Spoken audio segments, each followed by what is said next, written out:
Welcome. So I was part of the establishment for a number of years, and I was proficient at giving meds. I no longer use meds. I no longer use medications.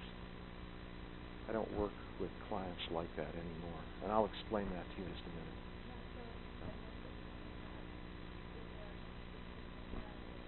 minute. Exactly. Those would be the two where you would use them most frequently. Hello.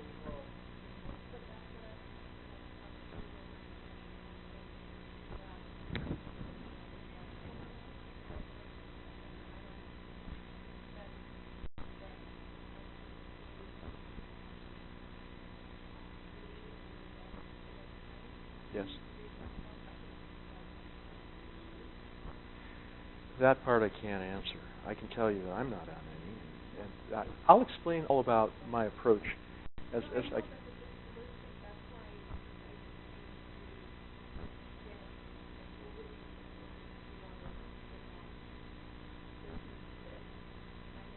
Yes.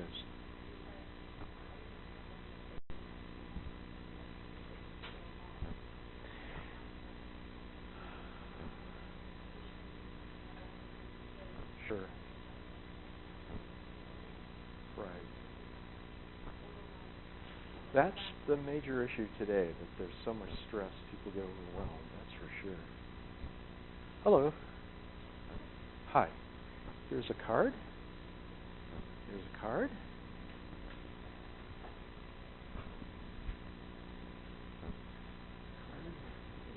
You're welcome. My daughter.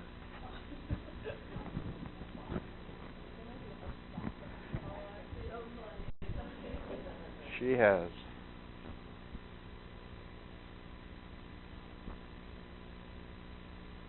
Thanks for coming. We're going to wait a few minutes to see who else turns up.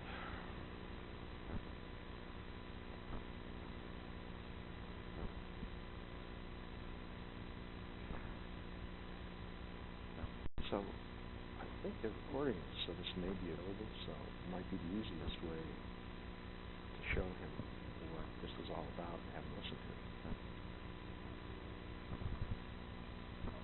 Uh-huh.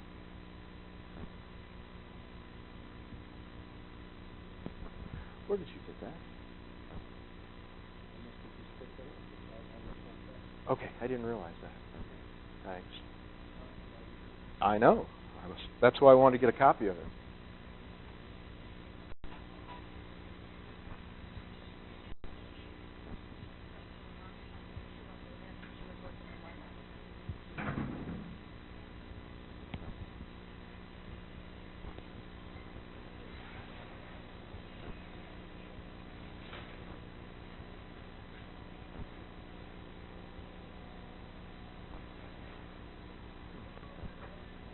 Whoa.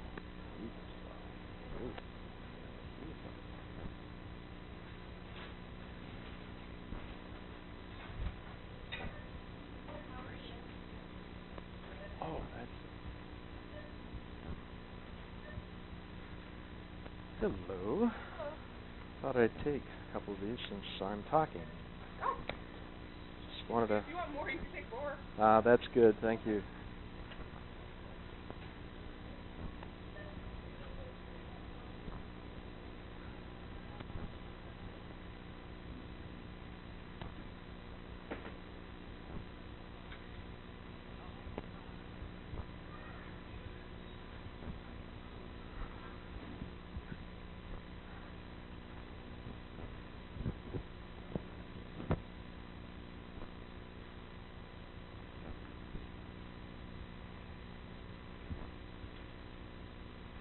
Hello.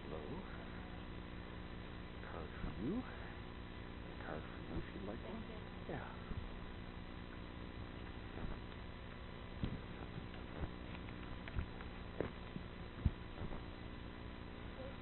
So here are a couple of those for you to hold on to them. Actually, maybe I should look at one of them.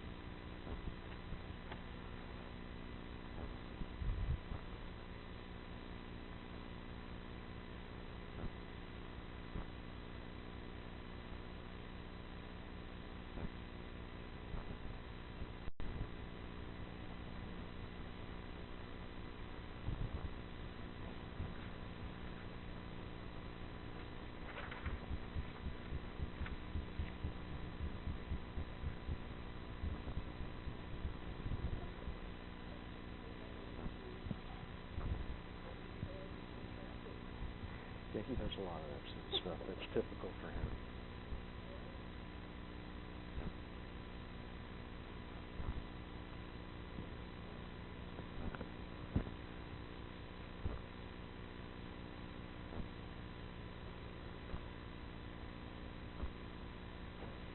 Hi.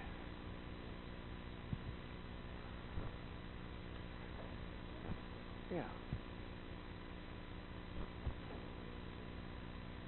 What's that? Fashionably late?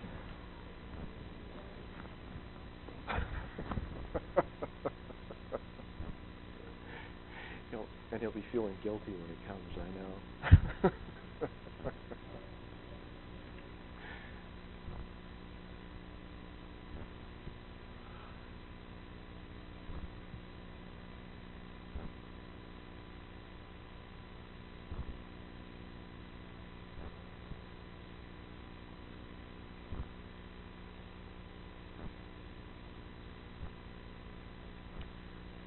So I don't know what's customary here. I've never given a talk here before, and whether people start exactly on time or not, but it is 10 o'clock, so I might as well give you a brief introduction. My name is Dr. Dewey Meyers, and I have a very eclectic background. I went through undergraduate school, a master's degree, got a doctorate at the University of Wisconsin in Madison in aquatic ecology and marine biology. And I taught college for years. And I had a lot of interactions with my students. They would come and talk to me, and I would listen to them. And I began to enjoy those kinds of interactions quite a bit. And I had an opportunity. My research was going well. And I got offered a job at NASA because I was being supported after I finished my PhD for 5 years on a grant from NASA, looking at altered gravitational states on aquatic animals. And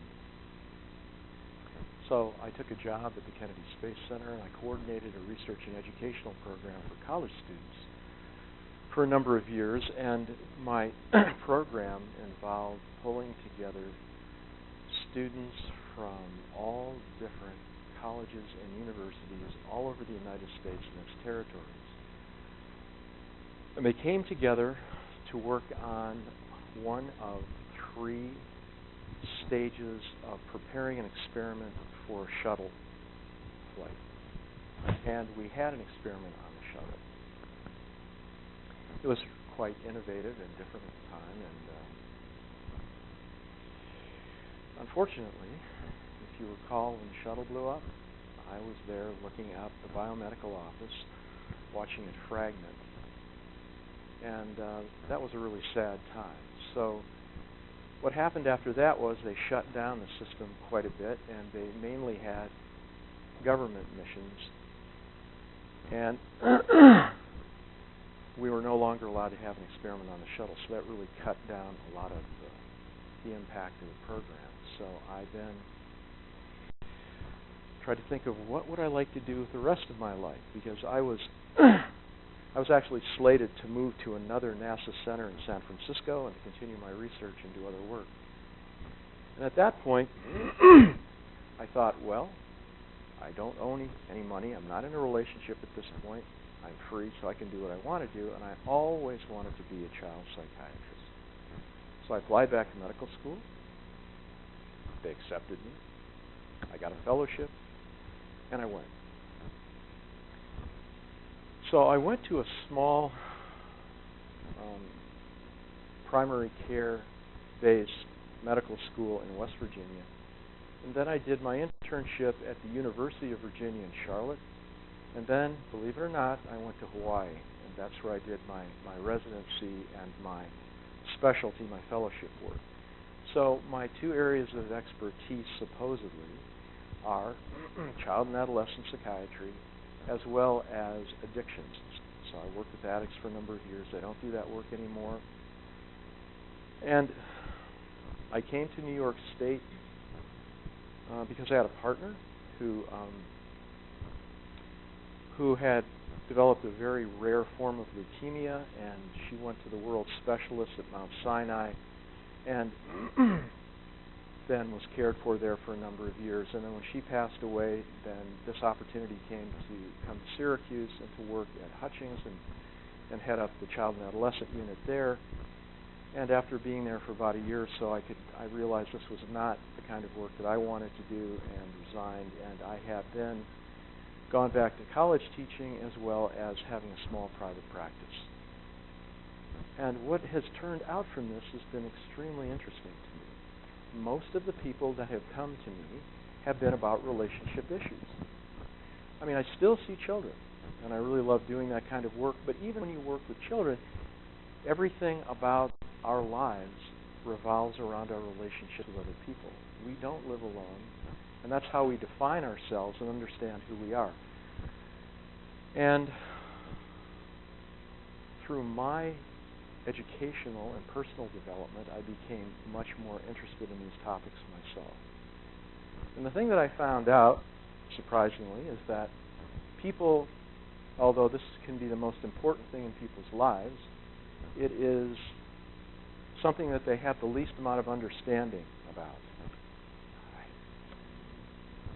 What's this? Yeah, sure, of course. So I began to investigate more and think about it more, and people started coming to me.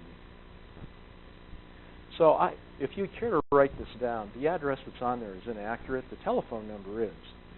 I don't know whether you have looked at this brochure that was passed out. Thank you, sir, for alerting me to this. There's a chiropractor on the back, and his name is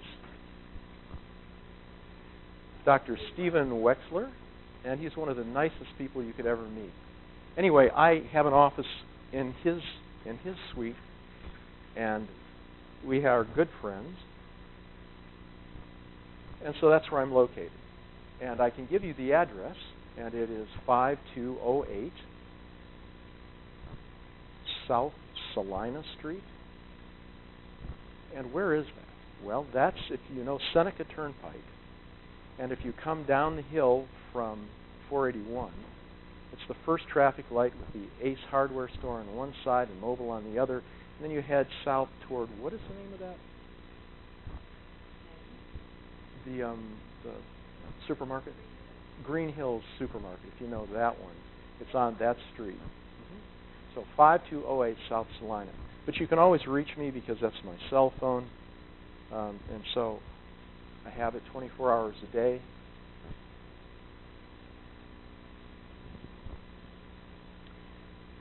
So I've given you a little bit about my background and how I began this work. I do a lot of work with psychiatry residents at the Upstate Medical School. They come to me sort of as for direction and for working through issues. It used to be in the old days that psychiatrists were required to have therapy as part of their training. It no longer is. Psychiatry switched to all medications. And that's why I have pulled away from the field, because I'm an old line doc. My image of a doc, and the reason that I went into this is because I was in the days of the old family practitioner who had his little leather bag and did house calls. And whenever he walked through the door in my home, he was like an uncle. He had dessert with my parents and a little bit of coffee. Then he would come in, and I always knew what was going to happen. I would get a penicillin shot. And even though it was painful, I always knew I was going to get better. And he was so gentle and kind and caring. You never had any of the sort of stresses that you see in the physicians today where you get shuttled in and out. And that was the kind of doc I wanted to be, and I wanted to model after him. I worked in the system for years. I worked here for the state, and I worked in various places. And now I just sit quietly in my living room and sip tea with my clients, and we talk. I like to create a very informal environment. I don't do quote-unquote therapy as it's done in psychiatry. I just don't do that anymore. I talk to people. I listen to them very carefully. I don't make diagnoses. I don't give medication. And within about 1 or 2 sessions, I can pretty much assess what someone's major issues are. Then I can come up with a behavioral plan. I can usually give them a time limit of how long it will take if they are diligent and wish to work through it. And then we have at it.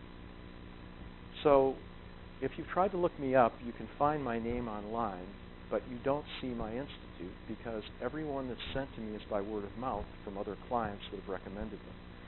And that makes it a lot easier for me because then I know they know me, they know of me, they've heard of me, and they're comfortable right from the beginning when they come to see me. This is not the typical kind of work where I sit there and I scratch my chin and I go, well, how do you feel about that? I just don't use those kinds of terms. I don't do that. When people come to me, and one of the things that I learned after doing this work over years and years is when people come to me and they are in pain, they want as quick a relief of that pain as possible, and I try to help them to understand that and work with them on that basis. Then if they care to delve more deeply in other areas of their life, then they can continue or they can stop or whatever they do. I'm not somebody that wastes a lot of time. I like to get to the heart of the matter, and I like to help people and be as honest as I can. So it's all interactive. So you ask me a question, I give you an answer.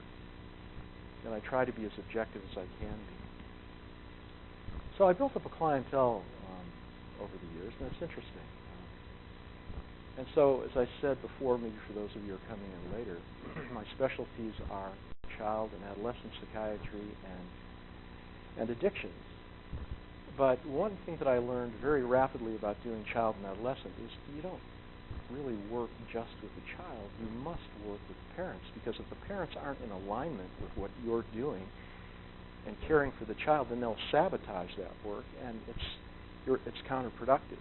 You must have an alignment with them as well, no matter what the circumstances are. So I learned about relationships. And then as I saw people, I began to realize that relationships are at the center of our lives. Everything we do, the way we conceptualize ourselves, how we were brought up. There was a guy named Harry Harlow at the University of Wisconsin, and he was the premier psychologist in this country.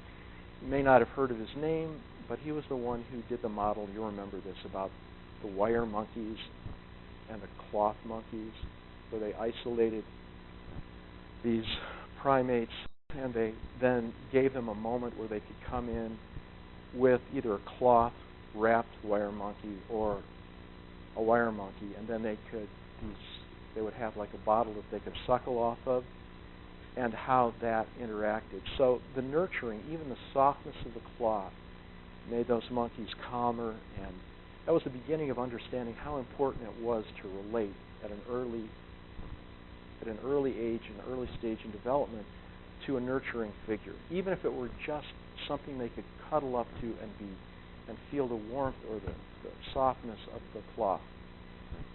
So from our very earliest ages, we are so totally dependent, and I will talk a little bit about some of that, and I'll talk a little bit about relationships. Do you have any questions for me, or anything about my background? Anything else you'd like to ask? So I'd just like to say, yes, ma'am. She asked if I take insurance. So some people have a fund where they put money into every year, and then they pay their medical expenses out of that. That I can take. Insurance I don't, but my fees are on a sliding scale. And in some cases, my fees are lower than your copay would be. And I work with people. I've never turned anybody away for lack of funds. I do this work out of love. This is what I love to do. This is my passion in life, help people. I know that sounds odd in this world today. When I was a psychiatrist, I could make $300,000 a year, $500,000 a year. I mean, the money is extravagance beyond belief. Now I live modestly, but I have real personal satisfaction because I have a personal interaction and relationship with the people that I see. As I said before, for those of you, I have clients come to my home. We sit in the living room on couches. We drink tea. We talk. That's the way it is. It's informal. And I get to know each and every one. And I give them my telephone number. They can call me if they need to.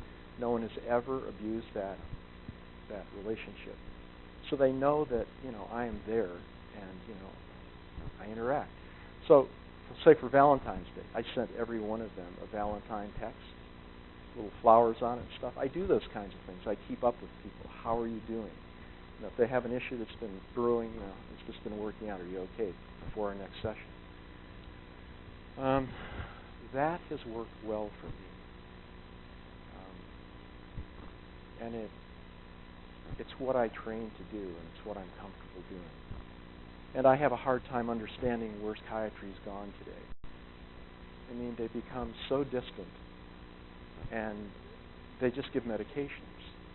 And one of the things I did, and the reason why it was so difficult, is because I used to run a child clinic, and I had over 230 children on very heavy medications. I could hardly sleep at night.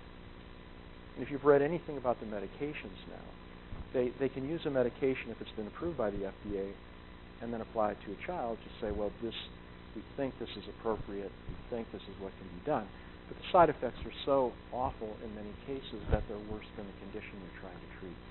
What I try to do is work with people in a natural way to understand who they are, how I can best help them, and how, if they want to and they're motivated, they can do something about it. Any other questions? All right. I am a veteran. And I have Vietnam War. I was in the Army. And I was drafted straight out of grad school. They offered me a slot to become officers candidate school, and I turned that down. And when I got out and when I did my addictions work, sir, it was at the VA hospital in Seattle, Washington. And I got the best training I've ever had there. My specialty was group therapy. I worked with clients. I did that for 2 years. I won an outstanding commendation award from the VA for that work. It is, but it's again all about relationships. If an addict comes to you, they are the most resistant people ever. But if you can make an alignment with them and they trust you and believe you, they'll work with you. And so that was the first thing that I learned. All right. So let's talk about the fulfillment and the disappointment and the fulfillment of relationships. So hi. Hello. No problem. I'm very relaxed about these things, by the way. I'm much different. Oh, and there's one other thing I should tell you about the way I work. When you see someone in an office or something like that, you get 45 minutes, they thank you, and you're out the door. With me, I sit with people for a given period of time, and I don't restrict the time. So my sessions aren't 45 minutes. The average session that I have with a client is an hour and a half. If it's a really big issue and they're really troubled, I have sat as long as 4 or 3 hours with them. And I schedule it so that I have enough time in between so that I can recenter myself and they have a chance to do that. But the one thing that I noticed when I practiced psychiatry was that somebody would come in, they'd be really anxious, we'd be talking about stuff, and then just as they get up, they go to the door, they turn the knob, and they say, oh, by the way, Doc. And that was usually the major issue that they came for. So when I work with people, they don't have to do that. They can sit there and we'll work through it and at least address the issue before they leave. All right. So I put together these colorful slides as a post-Valentine's Day. Great. That's not going to work. So the first question, by the way, my daughter's here, and she's in a very fine relationship with this young man. This is Ashlyn and Ben. And the one thing what I think, if you go to a therapist or you see someone, look at their children. If their children are out ruling, if they're way off the scale someplace, their behavior is atrocious, then you probably want to realize that they can't even do it in their own home, let alone with clients. And I've seen some very prominent people like that. So that may be one way to look at it. So today, first question in my mind, first question in people's minds when they come to talk to me is, how do you find a good partner? That's what it's all about. How do we find our soulmate? How do we connect with other people? And so there are various ways we can break this down. Obviously, the first thing you notice about somebody is their physical appearance. So is that the way to choose a partner? Well, many people stop at that. If any of you saw Woody Allen's old movie called Manhattan, one of the funniest scenes in it, he's standing there with a friend, and this gorgeous couple comes by on the street. And they're laughing, and they're looking together. Stops them, and he says, well, how is it that you look so happy? How does this relationship work? And they just looked and smiled and said, it's because we're so superficial. And so if that's all you're interested in is looks, then that's the kind of relationship you're going to have. But Desmond Morris, who is a very prominent English biologist, did a whole series. He wrote a series of books. He started out working with primates, and then sort of, as many scientists do, they extrapolate into humans. And he had a series of shows on PBS. And they're really fascinating because he goes through physical appearances and why it is that we are attracted to certain types of people. There is a sheet that has about 12 faces on it, and they have shown these to every cultural group and every country, and they always pick out 2 similar faces. So there is a sense of what we consider to be an attractive individual inherently within us. And what Desmond Morris does, he goes through it.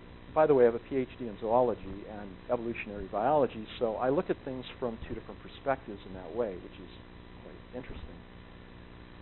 But we want to find a partner who physically looks like they are going to be able to be a good mother or father, someone who will be healthy, someone who will produce productive, healthy offspring and work with us. So that's what we look at. So the typical things is we look at their physical appearance, their body, we sort of size that up, and that's a beginning. Similarities and differences. These are interesting. Often people say, well, we're just alike. We fit perfectly. We understand one another. And then other people say, well, it's always opposites that attract. It's just the way it is.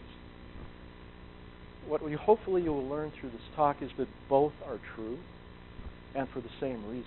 And we'll talk about that. Opposites do attract, and yet we are also attracted to similarities. Passion. John Bradshaw. These are old guys, right? Bradshaw was around maybe 20 years ago. He had a series of PBS specials. He also wrote New York Times bestseller books, one after the other. He was a recovered alcoholic and a psychologist, and the guy was brilliant. But one thing that I remember most about what he used to say was, if you're at a party and you look across the floor and your eyes meet someone and you feel instantaneous attraction to that person, he said, turn around, don't walk, but run to the nearest exit. And I'll tell you why, as we develop this talk, why what he said is so prophetic. Intellect. Sometimes we're drawn to people who are really bright, or we feel that they understand us and they can sort of intuitively understand who we are. We'll talk about how it's certainly beneficial to be with somebody, but intellect isn't necessarily the major factor in determining a partner. Are they successful?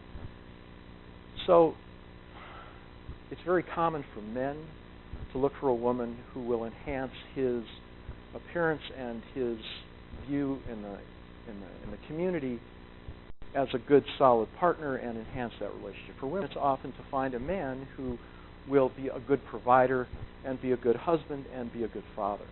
Those are things that we look for that are different in our approaches. Opportunity. So where do you meet your partners? And boy, has this changed, right? I mean, it used to be you only met somebody in your circle of friends, and they recommended people, so you heard by word of mouth this person, and this would be a good person for you, or you met them at school, or wherever you met them. It wasn't like they were strangers. You could always check back with a friend or an old girlfriend or boyfriend or something. You got some background on it. Today, with internet dating, which from what I understand is 60% of connections with people, you're communicating with people, first of all, through a cool medium. And most of the time through texting. You don't even see them. You don't even talk to them. I mean, it's like when my daughter first convinced me to get an iPhone, what's the value in this thing? She said, well, texting. And I said, well, why would you text somebody when you could just phone them and talk to them? She said, I wouldn't know what to say. And so she texts constantly, and then I started texting. It's so handy. But the reality is it keeps us apart. We don't even know who these people are until we get to see them. So all of this has changed, and there are all different rules in how these things work now. And they can be quite successful if you plan it carefully. And this is one of the underlying themes for this talk. We look at people. So what's the opportunity? Do you plan the internet? Is it fate or is it luck? Most people go, it's fate, it's luck, it's karma. You bump into somebody, it happens. But is that really the way you want it to be? My belief, and my strong belief as a psychiatrist, a father, and a person, is that you need to be just as astute about who you are and about who you're looking for in terms of not what you want, but what you need, and how you can fulfill yourself and be the best person you can be and find the best person that fits with you. And I believe they should begin teaching relationship issues from elementary school on. It's that important. It's the most important thing in our life. So they can teach you how to read and write and arithmetic. But if you can't relate to other people, if you can't have a successful relationship, then you can't be totally fulfilled because you're always feeling somewhat left out. And it isn't that difficult.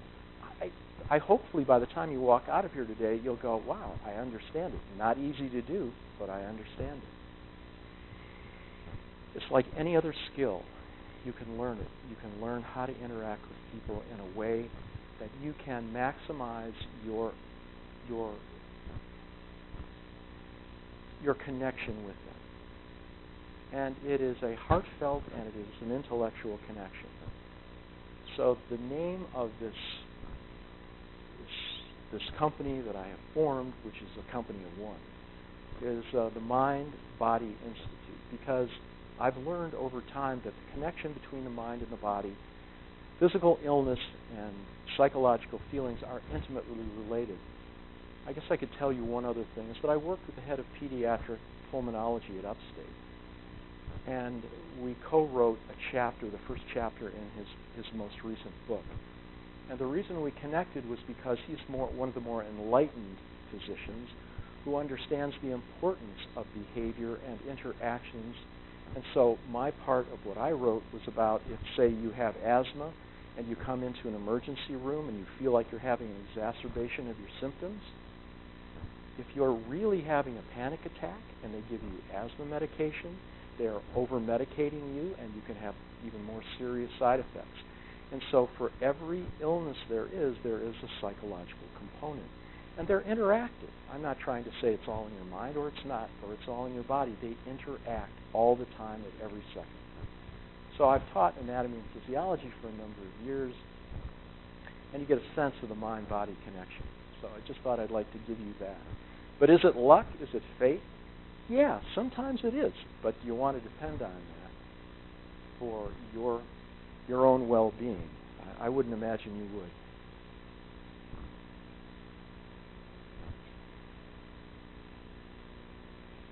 So I have some quotes, and I think that they should be somewhat interesting.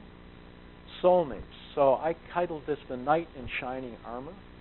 So these are quotes that other people have come up with, but I want you, they indicate a certain way in which people look at and appreciate love and relationships. This is never a time. There is never a time for love. It happens accidentally, in a heartbeat, in a single flashing, throbbing moment. Sarah Deason, The Truth About Forever. Now, I don't know her book. I haven't read it, but from what she's written, I probably wouldn't be interested. This is this kind of notion about passion and fate, and you connect the charisma. The one Bradshaw said, you run in the other direction as rapidly as possible. There's also the approach of being inscrutable. Well, you can't really define it, right? Because love is like the wind. I mean, you can't see it, but you can feel it. Well, that's poetic, but that certainly isn't very enlightening in terms of how to relate and to find a successful relationship for yourself.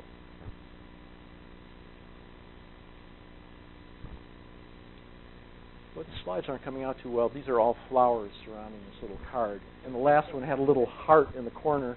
This just looks like old Kleenex. Okay.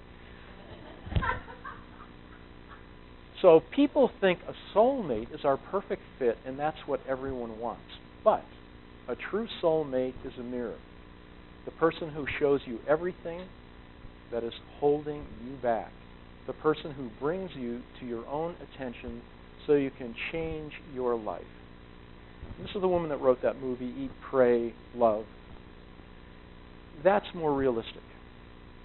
We're starting to get a little closer. Okay? Soulmates don't really exist as sort of your counterpart, the yin to your yang. What they are is people, and if they really care about you, they tell you the truth, and they accept you for who you are. And then between the two of you interacting in a more nurturing fashion, you actually work together to heal yourselves and create a lasting relationship. Would anyone mind if I turned down the lights a bit? My slides aren't coming out at all. Okay. So, searching for the lost self. Much of what I'm going to talk about was written about by Harville Hendricks. He was a PhD psychologist. He and his wife wrote these books in about the 80s. There are a series of them. One of the ones that I often give to my clients is a reading book for one of the first things I want them to read. It's called Getting the Love You Want. And there are series. So he and his wife had about, listed in the book, maybe 5 children, and they gave these seminars all over California. Anyway, you're looking for someone who will help you to recover your lost self, heal your childhood wounds, and nurture you. Romantic love is a creation of the unconscious mind to be drawn to your lost self. It lives on ignorance, fantasy, by maintaining idealized, incomplete views of the other. I'm going to turn the lights back on. At least we've seen that. Now we'll talk about what that means.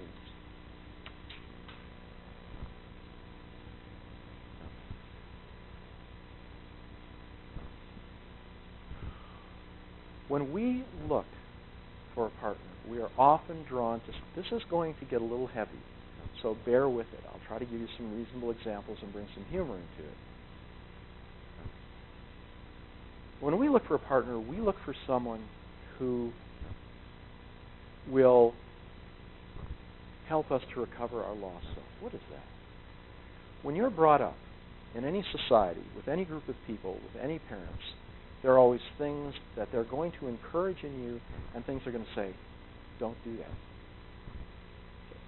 So when they say don't do that, then you take that part of yourself and you repress it back into your unconscious. It's gone. But it's always there. And so that means that you cannot express your full self. You must work within the confines of the limitations of the relationship of your parents and the way you're brought up in your society.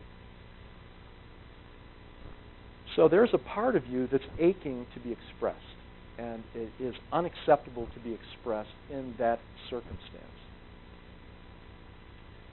That's your lost self. That's your unconscious. And part of this is looking for a partner who you can identify with. And by identifying with them, what you're really doing is you're identifying with your lost self. The part of you that's been covered up, hidden, and unexpressible. So that when you meet them, you feel they're your soulmate. Why is that? It's like, I've known you forever. Wow, it's amazing. We can talk about anything. Because they represent the part that you could never talk about, that you were never comfortable with, that you always felt. So if you're brought up in a very restrictive home, where you were very tightly controlled, where you weren't allowed to express certain thoughts or feelings, then that's in the back of your mind. So this is part in the beginning of understanding why opposites attract. So if you're really anxious because you were criticized all the time, everything you did as a child, and you were like always waiting for the next shoe to drop, and you meet somebody who's totally relaxed, easygoing about themselves, kind of casual, then it just makes sense. You feel more comfortable with that person. But what you're really comfortable with is the fact that you can identify in them your lost self. That's the way you wanted to be. But you weren't allowed to be that way. So really, if you think about this in an odd way, it's you're falling in love with your lost self.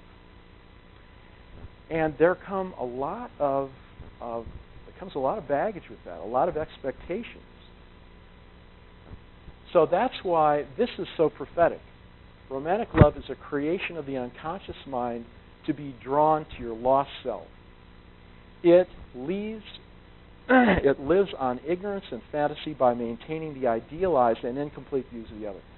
This is where this whole notion comes about the knight in shining armor, right? They're going to come and rescue me. And, they're the yin to my yang. They're going to fulfill my life. It's going to be perfect. Well, of course, because it's the part of you that you could never identify. It's the part of you that you knew there was something missing, but you could never really identify it. But you knew there was something wrong. And this part, ignorance and fantasy, it's sort of like there are no perfect people. There are no perfect soulmates. There are only those of us who are living in the world with our strengths and our weaknesses and our ability to connect out with people. So this is the beginning of the awareness. It's the awareness of there's a part of you that's been unexpressed and has been repressed. And this person opens it up. Whoa.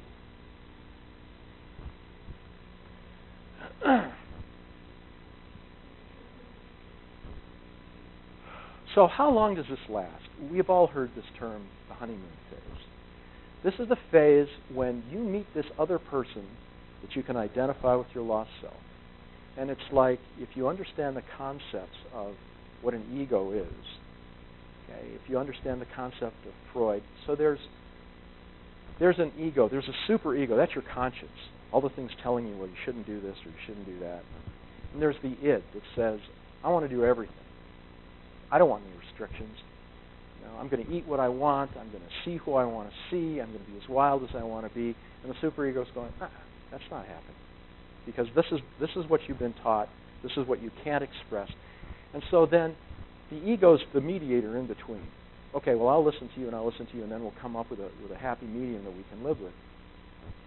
What happens when you meet somebody like this is your ego boundaries just melt. It's like now, for the first time, you don't have to worry about this. You feel attracted to this person, and you feel as though everything's right. You've become fulfilled. And that is part of the fallacy and the ignorance of relationships. It's almost like a temporary state of insanity. I know. It truly is funny because it's real. That's why you're laughing. Because you know that you're completely out of sorts. You're not even thinking clearly. It's like you don't notice these irritating things about them or things that you would never accept in anybody else, right? But suddenly it's cool. Like you're willing to do that. And you're willing to try new and different things, and you're open. And there's this hope, that now you have found this perfect mate in this match, and it'll work. But that doesn't last long. And so as it begins to fade, then you begin to see the other person in a different light. Now, why do you see them in a different light? So let's talk about this. Expectations, especially unconscious. Okay. So you have these expectations about the other person. You've accepted that, but you can't verbalize them because they're internalized as part of the lost self. So you love them the way your parents never did. So what the expectation is this partner will love you and understand you in a way your parents never did, with all these restrictions that you had to lock away this hidden self. And it's an expectation you have about the other person that they will fulfill your needs. But that's exactly what they're thinking about you, that you're going to fulfill their needs. And what will eventually happen here, as you can tell, is a clash. And the clash comes when you come to the realization that your needs won't be met. How is that possible? Well, when the ego boundary melts and then when it starts to reform again, you realize that, in fact, this part of yourself that's been hidden away is starting to be reopened. But there's a lot of pain that comes with that. How could they do this to me? Why couldn't I express this? And now I have this partner that's opened these wounds, and I'm just left aching, hurting. Why did I leave myself vulnerable to this? Why did I leave myself open to this? They don't even really care about me. They just want me to fulfill their needs. So here's the kicker. You actually choose a partner that resembles your parents. Why? Because you want to work through those unresolved childhood issues that were created in that relationship with your parents that you internalized and dampened down. You choose a partner that's as close to your parents as possible, mother and father. I know, it's just, this is like Twilight Zone stuff, right? Yes.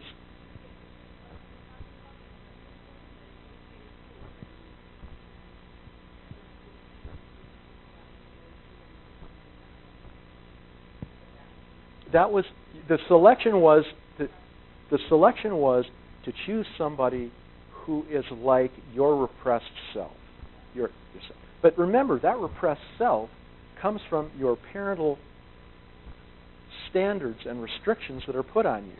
So to heal that unconsciously, your unconscious mind is saying, wait, let's get somebody as close to mom and dad as possible. They will trigger our fears, our past history. That will come out, and this person will be so nurturing and loving that we will work this through together.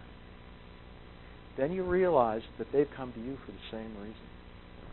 And they have their needs, their wants, their fears, their traumas, their repressed selves. And then it's like, well, I need this help, but no, I need this help. And you can see how the power clash begins to happen. We'll get into this. So what do? You pick your partner, and then you project onto that partner your denied negative traits. Now, this is interesting. You have this repressed self, right? And there are things about that repressed self that are very positive. There are things about your repressed self that are very negative. And so you say to your partner, well, you don't understand me. You aren't listening to me. But in fact, this is the part of your negative self that's going, I don't really care about you. I care about me. I want you to heal me. So each person then is alienating and pushing the other one away. When they came together initially because they wanted to be healed and they wanted the other person to understand them, and they thought they would because they were just like their negative self was perfect. But what they didn't understand, of course they didn't even understand that, but now we get to the next level. They don't understand that there's negative and positive parts about this negative self that are also about the negative and positive parts about your family. And so when you have no awareness of these things, when they're in the unconscious, you're kind of left in this craziness where you go, what's happening? I don't understand. Everything's gotten out of control. I've lost my focus in this whole relationship. And then this is where you hit it. This is where you start to provoke the other person as though they are fulfilling that contract with you, what they promised, to open you up and then to nurture you. But as I said here, there are also positive aspects of the parent, and you can work with those as well. So, you're certainly left in a dilemma.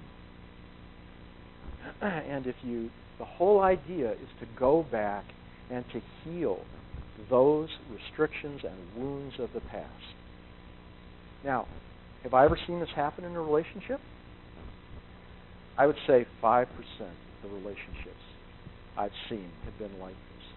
And when you see it, man, you know it, right?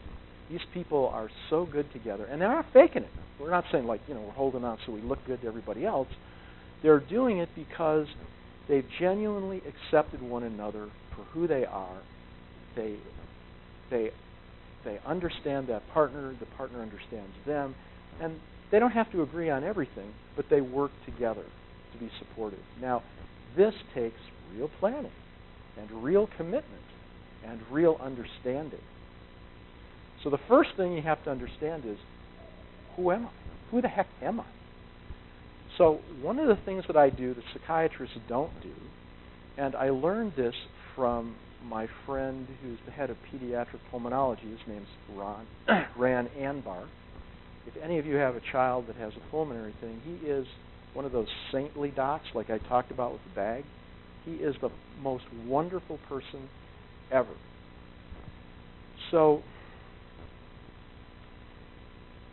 I went to him because he is the head of a national organization, the most prestigious organizations teach clinical hypnotherapy. So I took it. And so with my clients, I often do self-hypnosis. I don't do series of hypnosis, although I will if people want it. But what happens in hypnosis is that you go below the conscious into the unconscious. I know this just sounds like this. Here we're back in Twilight Zone stuff again, right? But honestly, I can tell you this stuff actually happens. So I will take a person into a hypnotic state very simply by just relaxing them. And this is what I'm going to do at the end of the session. I'm going to try to talk to you about how that will happen, if you would care to have it happen. But I always work in concert with the individual. By the way, it's not anything like a charlatan show like you go to the I went to one this was interesting at the fair. Right, there's some guy on a stage, and there's all these people lined up in chairs, right? They're clucking like chickens, they're dancing, they're doing weird stuff. You can't make anybody do anything under hypnosis that they don't want to do. And I know, does this person want to stand up and cluck like a chicken? Probably not. But they want to be seen, and they want to perform for other people, and they want to be accepted. So they can tell this by looking at them, talking to them with just a few minutes. That's not what I do. That's none of that stuff. What I do is I always try to listen to them. I explain to people what's going to happen. And as I go, and they go into a hypnotic state, I say, okay, we're here because we wanted to talk about relationship issues. Is that right? And then the unconscious will answer. They'll say yes or no. I don't want to talk to you. It's wild. I mean, really, you never know what's going to happen. And but I usually try to get it in such a way that they have an opportunity to express. And so you can ask a series of questions, and they will relate very honestly. And the irony of this is, I'll cut to the chase. At the end, after I've had a session, then I'll say, do you want your conscious mind to be aware of this? And they'll give me one of three answers. One, no, they aren't ready for it. They can't handle it. Two, you can tell them this part, but don't tell them this part. I'll let you know when they're ready to hear that. Or the third one is, yeah, okay, it's about time they heard it. That's real. And it's one of the things that I found in the last few years, the most amazing part about working with people like this.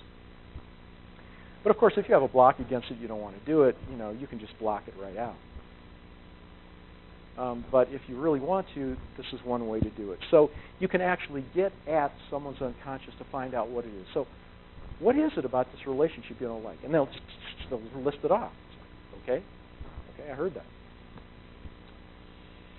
So let's move on to the next slide. The power struggle reactions. The first thing is when you realize that that person isn't going to fulfill those needs in you, you become unpleasant, irritable, and this is the key, withholding. They're not going to give me what I want. Well, I'm not going to give them what they want. And so how many relationships have you heard where you talk to each partner and they go, well, we haven't had any sexual relations in 3 years. It's like, what? It's for sure that somebody's withholding in that relationship because oftentimes that is the bridge to intimacy. I mean, it can be a lot of other things, but that's at least one of the keys. So, if you are going to have a conscious partnership with someone, I have listed a number of things that you might want to consider.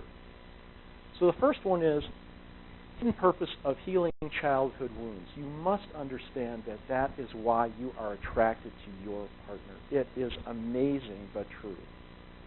Certainly no different in my life, no different in the lives of anybody that I have ever worked with. You have to create a more accurate image of your partner. So if you projected on them all this stuff about your absent self, about your parents. So if you choose somebody that's as like to your parents as possible, but let's suppose you're with a domineering partner. Okay? But they're also very understanding and they're great with the kids and all the rest, but your father or your parents were really domineering and they were really mean and abusive. You project the mean and abusive part onto your current partner, even though they aren't that way, but they have the dominant part. And so that's called projection. You have projected them into a certain position that isn't really them. And so then you resent them for that.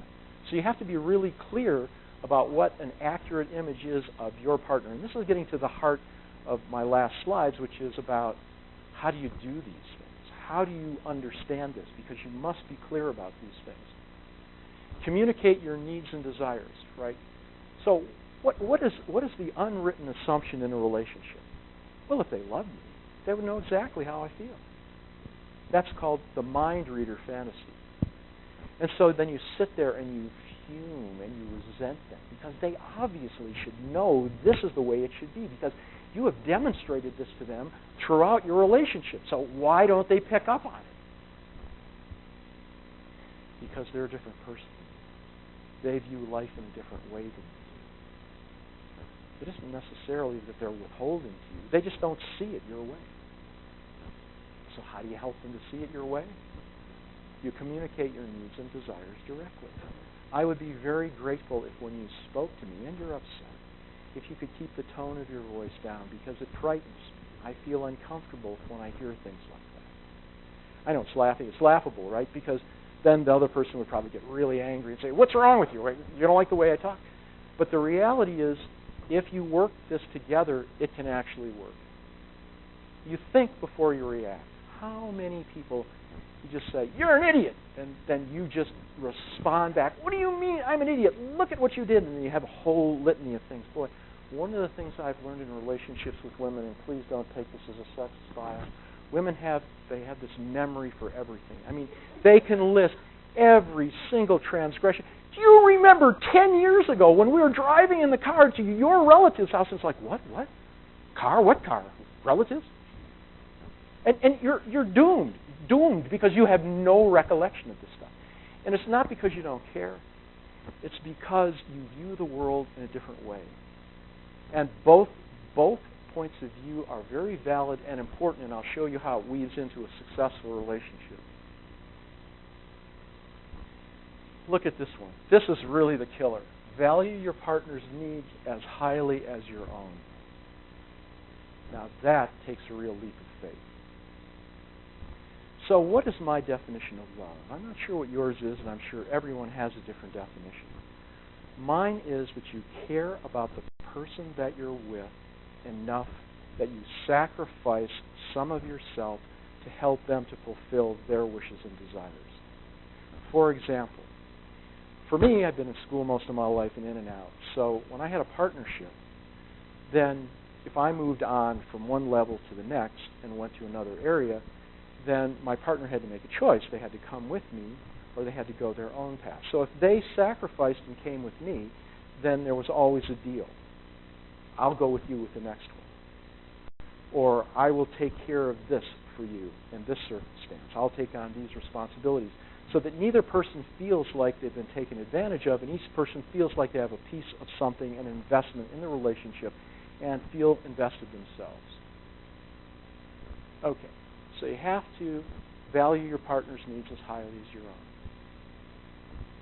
Embrace your dark side. Ooh, that's scary. It's easy to point it out to somebody else. Oh, yeah, you did this, and you did this, and this is why you're a horrible person, and don't talk to me about that. But how about dampening it down, opening yourself up with your vulnerabilities, and saying, you know, you're right. I screwed up.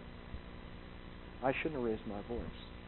Or I shouldn't have been angry with you because it had nothing to do with you. I had a bad day at the office, and I came home, and I took it out on you, and you're right. This is my problem. This, whenever I think of this, I think of a cartoon in the New Yorker. Does any of you see the New Yorker? You know the guy who does those little scratchy cartoons? Oh, so great. There's this one where the guy's opening the door. He comes home. He's got this disgruntled look on his face. He's really pissed off from work. And there's his dog standing there like this. The tail's wagging. And he says, "What do you want?" And the point is that it's called the kick the dog syndrome. The dog's there waiting, and you kick the dog. The dog's there loving, devoted, and you've missed the whole point because you are in your own world and you are angry about what's going on. If you can accept that about yourself, and then you begin to think before you react, look, my daughter, I can walk in the door and within a fraction of a second of looking at my face will say, "What's wrong?" She is so hyper aware of me and living with me. And that's the way it is when you're with a partner. You can see it on their face, their body language, everything about them. You know when there's something going on. Okay? So you become aware of these things, and you become aware of your dark side, and you don't knee-jerk react to it. But don't worry, it's a lot more complicated. We'll get there. So you learn new techniques to satisfy your basic needs. Right. Do you want to be arguing with your partner all the time? Of course not. It's disruptive. It's chaotic. You get nowhere doing it. So you want to find a better way. So one of the ways we've just talked about is communicate your needs and desires directly and ask them what theirs are. You actually begin to communicate and you get a basis of understanding. So you search for your lacking strengths and abilities. You actually have to plumb into the dark side of who you are and figure out what your real strengths are and what your real interests are, what your passions are, what makes you feel good about your life and yourself, and be clear about it. So, 9, be aware of your drive to be loving and whole. Look, all of us, what do we want? What is our basic drives in life? I know this is not something we often think about, but I think about it all the time because I work with people all the time. So what's the worst punishment we can give to our most heinous criminals beside the death penalty? What do we do to people that we don't want? Open, solitary confinement, exactly. You isolate them. That's the worst punishment you can have. If you can't relate to another human being, if you can't talk, if you can't interact, that's the worst one we can do. So what's the greatest fear in a child's heart from the time that they are born? They can't verbalize it, but you know it as soon as you see that little infant come out. What is it? Abandonment. You bet. And what is that tantamount to in a child? Death. You abandon me, I'm dead. Because if you don't care about me and you're the one who brought me into the world, then I'm not worth living. I don't deserve to live. So what's the thing that we all seek most? What is our deepest, darkest desires and greatest desires? To be loved, yes, that is absolutely true. And in addition to that, how would that be? To be acknowledged, to be appreciated for who we really are. The dark side, the light side, the whole thing. So I achieved some level of success as a scientist. I was internationally known. I published in Science, the best journals, best scientific journals in the world. I would go around, and I was mentored by a professor at Yale who I still, I'm friends with. And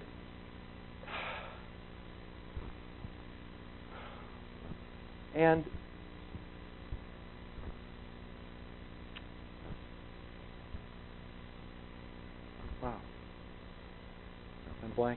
This is interesting. Something's holding me back. Help me on this track.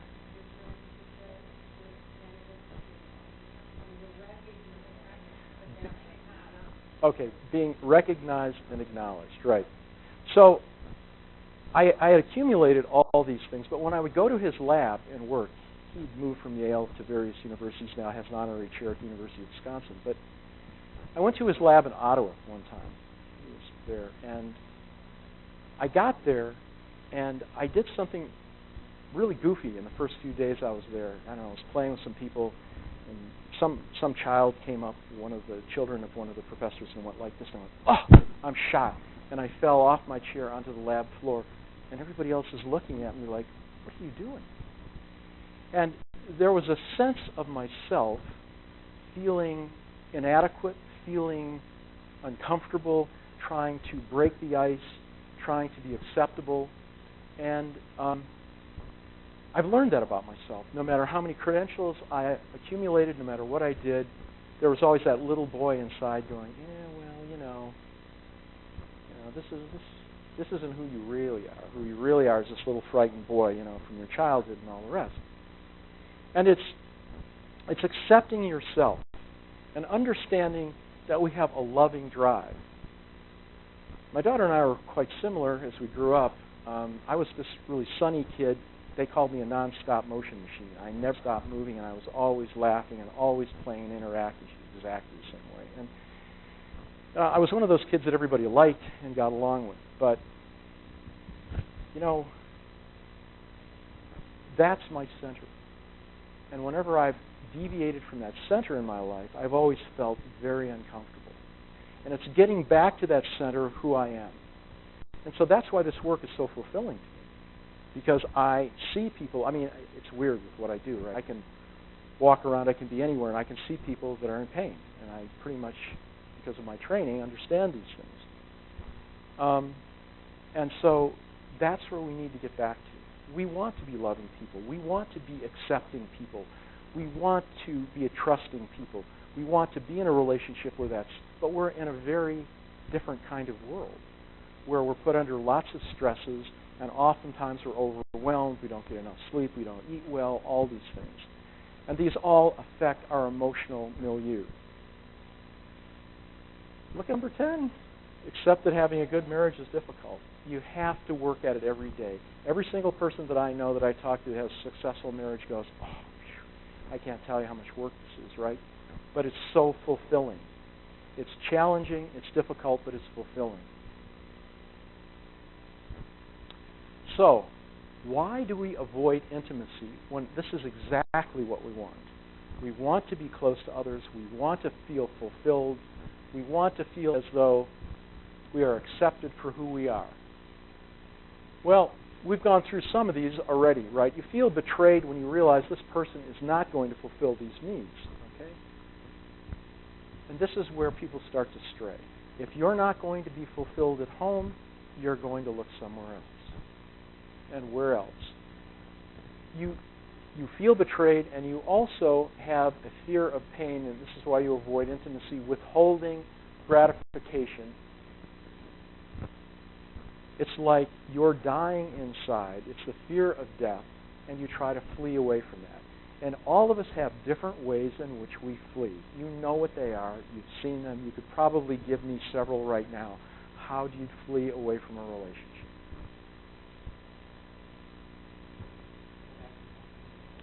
Okay, so you withdraw within yourself, okay? So what do you do with all that time, then, that you would be communicating with your partner? You can overeat. You can watch TV. That's very typical for men. And for women, they can get more involved in outside activities, especially with the children. So how many relationships have you seen where the wife is devoted strictly to the children, right? That's the relationship. The primary relationship is with the children, not with the partner. In a healthy relationship, the primary relationship is with the father, the partner, and then the children just bask in the love and connection of the parents. Okay? So, you want to get away in any way you possibly can. And when you realize that's the case, then you realize that you need to decide what you want to do about that relationship. Healing. How can you actually heal? Understanding and closing exits progressively. So if you come together and you want to work this through, and this is only sort of a rudimentary sketch of kinds of things that I do with people when they come, you want to identify the exits, how they're trying to flee from the relationship, how they're separating themselves. So this is one of the funny things. I have couples come to me and I'll say, well, what do you do together? And they say, what do you mean? We're together all the time. No, what do you do together? Well, let's see. I come home from work and my partner's there, and then we get the kids ready, we feed them, we take care of them, we put them in bed. By then we're so exhausted we just go to sleep. Okay, but what do you do together? And they come to the horrible realization that they do nothing together. But wait, it's even better than that, because with the unusual couples that come to me and say, well, we have a date night. And I say, oh, great, what a terrific idea. What do you do on the date night? And they say, well, we go out, we have dinner, we go to a movie. And then I inquire further and they say, yeah, well, but at the movie, we're both texting. Oh, I'm sorry, at dinner we're both texting. I said, wait a minute, you mean there's no communication? Well, no, not really. We're there, right? We're there together, and we're texting. They're fleeing. They're still fleeing. They sit in the movie, they don't talk. And then they drive home, and then they go to sleep. Same thing. No difference. So, if you want to reconnect, you become friends. You begin to open up and be loving. And you have to be in a safe environment to do that. And you have to increase the pleasure of your relationship. How do you do that when you are in locked combat with a partner?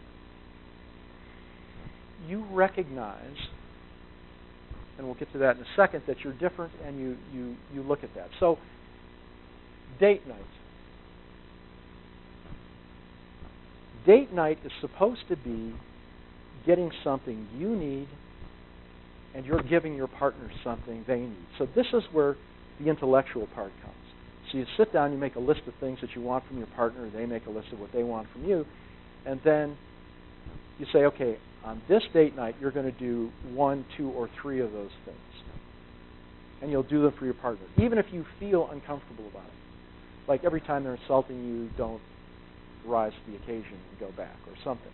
And you want them not to be insulted. Whatever these things are. Maybe it's just a simple thing. You want to be acknowledged. If you're on a date, you actually open the door for your partner. And you communicate with them. This is the bottom line. You respect each other's point of view, understand and accept it. This is what it's all about. You actually open up a dialogue where each person tends to be open about their needs and wants and what their vision is of the world. And as you slowly begin to go through that, you are reconnecting with your partner. How is that possible? You actually reconnect because for the first time, if you're open to this, you see your partner for who they really are. Not for what you projected on them, not for what you wanted from them, but who they actually are. Their strengths and their weaknesses. And in that enlightenment comes a certain amount of truth and a certain amount of understanding, which brings a certain amount of relief. Because now you know who you're really working with. And they know who they're really working with. And so all this bluster and bravado, you said what to who? Who do you think you are? Now you're going, wow, is that really the way you see me? And you're saying, I really do act that way, don't I? I wonder why I do that. And that opens the dialogue. now that I think about it, when I was a child, my mother or father treated me this way, and that was the way they reacted in their relationships. And by God, I'm carrying on the same stuff. Now, why am I doing that? Because I always said I never wanted to act like that. But I am them. I'm doing it. And you begin to open up your vulnerability. So the other person sees you for who you really are. And that's a really scary thing. Because we never wanted to open up that dark side. We didn't want to find out about it. And now we're doing that with another person, and we're trusting them not to use it against us. Like, oh, yeah, right. Now, you told me about when you were this way. Now you're acting just that way. What stops you from using that information to attack the other and make it even worse? There's one word that summarizes everything. It's called empathy. Once you hear and understand your partner's needs and wants and their vulnerabilities and their sadnesses, you can empathize with them. Doesn't mean that you have to agree with them. It means that you hear what they're saying and the pain that they're in. So one of the things I used to do with my clients, which not many other people admit to in psychiatry, was that if I heard an incredibly sad story, I would start to cry. Because I could be there with them. They could take me to that sad place in their life. And I could feel what they're feeling. I would let that come in. I consider myself kind of an empath. And yet my mind was always working in the background, thinking about how to help them and what to do with this situation. But I could be there with them emotionally and intellectually. And you can do this with a partner. You don't have to take that pain onto yourself. You don't have to say, that's my pain, I want to heal you. That isn't the issue. The issue is to just hear them, to just understand how they feel, and have them understand how you feel. And that alone will bring a completely different perspective to the relationship. And that's why you won't use that information to attack them or they you. Because you both realize that you're equally vulnerable and that this is about healing and working together and helping one another.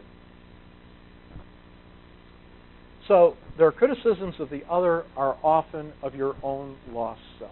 So this is what we talked about in the beginning. So if you get really angry with a partner, quite often it's because you've seen it in yourself. So I don't know about you. It's happened in my life more times than I would like to admit. I'll meet somebody for the first time, and I don't like them at all. It's sort of like, whoa, why would anybody ever introduce me to this person? They're obnoxious. And then I realize that what I don't like about them is what I don't like about myself. And as soon as I can acknowledge that and sit and talk to them and hear them and listen to them, they often become my best friend. And that's something I've had to accept about myself. And that critique that I'm pushing on them is the critique that my parents pushed on me and said that I couldn't be this way and I had to do that. And I see that in them and I don't like them for it, and then I don't like me, and that triggers that. And then when I resolve that, then I feel better about myself and them, and it's about being more loving and open. Okay. So let's talk about trigger points, which we haven't really talked about much. So when people are triggered, then their response is often, well, you made me do this.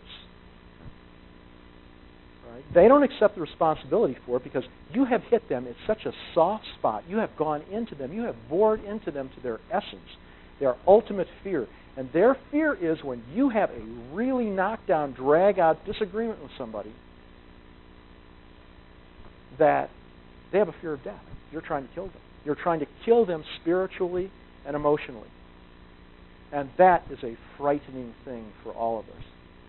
I kind of envision a mouse being trapped in a corner by a cat. It's like, where are you going to go from here? So, what you do to defend yourself when somebody hits you with that is you condemn them, you threaten them. And here's the one, the guilt trip. You put them on a guilt trip, right? How could you have said that? How could you have done that? What's wrong with you? these are parts of things you need to be aware of. When you're triggered, it's always a beautiful opening for you to understand more about yourself and what your issues are and how sensitive you are to certain things, and then go back to your childhood and your other relationships to understand it. So what do? You begin to heal those childhood pains because you realize in a relationship like this, you picked this person because you wanted this stuff to all come out. You wanted this to happen unconsciously. Consciously, you would never do that. Unconsciously, you did. And so as long as you have this opportunity, and as long as it's there, it has the potentiality for hurting you and ripping you apart, and it has the potentiality for healing you and nurturing you. And how you choose to relate to the relationship and who your partner is and how they choose to relate to the relationship is what you will find to be the most important and key part with the empathy. So in the end here, and there's just one more slide, love of the self is achievement through love of the other. Now that's a powerful statement. That's sort of saying, well, wow, you mean loving myself means that I have to love somebody else? It is reciprocal. It folds back on itself. It's like an infinite sign. If you can be compassionate with someone else and love them, then you have opened up a side of yourself which is more loving. And because of that, then you are more compassionate with yourself. Or likewise, if you're more compassionate with yourself, if you accept that you have weaknesses and strengths, you have a dark side, a hidden side, and you're willing to delve into that and open that up and accept that's part of who you are as well as your strengths, then you will be much more prepared to accept your partner. And these things work reciprocally. Look, the easiest thing to do is, and we all know it, the divorce rate for first marriage is at 50%. Second marriage is about 60%, and third marriage is about 70%. It's horrendous. So why is that? Because it's their fault. I'll just get out of this relationship, and I'll find somebody else, somebody who's truly my soulmate, right? And so you go about. And so why is it that people often say, "Well, I just keep marrying the same person, or I keep going out with the same person"? No, it's not that. You keep looking for somebody who's as close to your parents to work out your childhood stuff, and when they aren't, you project the rest of them on it, and then you're back to the races again because you want to heal. You want to heal. You want to get there. You want that resolution in your life, that feeling of being able to know yourself and know someone else and be accepted. So, intimacy, integration. How does this all happen? I've given you all the basics, right? So these are things that I practice quite frequently with people that I work with. You have them understand the differences between their unresolved childhood issues and your partner's. You have got to make that clear demarcation. When somebody comes to you with vehemence and anger, is it their stuff or is it your stuff? Did you trigger them and it's their stuff? And if you triggered them, did you do it on purpose to get them to blast on you so that you could dislike them? This is where it gets more complicated. This is much more advanced. This is what you get later on in the therapy work. But, excuse me, did I say therapy? That isn't what I do. More in my, what did I call myself? I don't do therapy. What am I? I'm a healthcare consultant. So this would be part of the consultation advanced work. You must understand the clarity, because that will give you everything. And the way you get the clarity is you listen to your partner very carefully. And you take it in. You don't do it judgmentally. You accept who they are for what they are, not for what you want them to be. And when you do that, and if you build up the empathy, then you know what their trigger points are. You understand what their hurts and things are. And you don't stick your finger in their eye. You don't trigger these things. And as you do that, they feel more like you understand them, you aren't triggering them. And you can be very clear. When they come at you with anger, then if it's their stuff, you can deflect it, because it's not personalized to you. You know it's not. can't be. If it is your stuff and they have triggered you, and if you're open enough because you've established enough of a relationship with them, you can back off and say, no, you're right. I'm really sorry that I said that. I'm really sorry that I did this, and you're right. This is part of my pattern. It's the beginning of healing. You view your partner with empathy as you want that person to understand you, right? I mean, this is like one of the commandments, right? It's like treat other people like you want them to treat you. That's the bottom line. If you have empathy for people, look, I worked with a woman who came to me, a brilliant woman, a successful woman, a really gentle, kind, loving woman who came to me in tears in her eyes and said, I blew up at my child and slapped them, and I've never hit anybody in my life, and I've never been violent. I think I'm losing my mind. What's wrong with me? And I said, you're overwhelmed. You're stressed to the max. This child, she's been divorced, and the child goes to the other parent, and the other parent revs them up. They come back, and then they attack the mother. They start hitting the mother, and they say, you're a bad mother, and stuff like that. And she's taking all this stuff personally because she loves her child. And she wants to do the best for them, and the partner was not a great partner. So how did I react to this woman? I said, very simply, one thing. He's a small child. Have empathy. Imagine the way it is for a small child who's totally dependent on you and is getting misinformation. As soon as you can switch that in your mind, remember, stop those automatic thoughts. As soon as you switch that in your mind, you'll see them completely differently. You'll be detached, and you will be thinking of what's the best thing to do to help this child who is so lost and confused and angry. So she said, I am overwhelmed. I don't know what to do. So we did a hypno session, and I taught her how to relax. This is one of the beauties of doing this. I could teach a technique where you can relax like that. If you are in a most stressful situation, you're at work, you're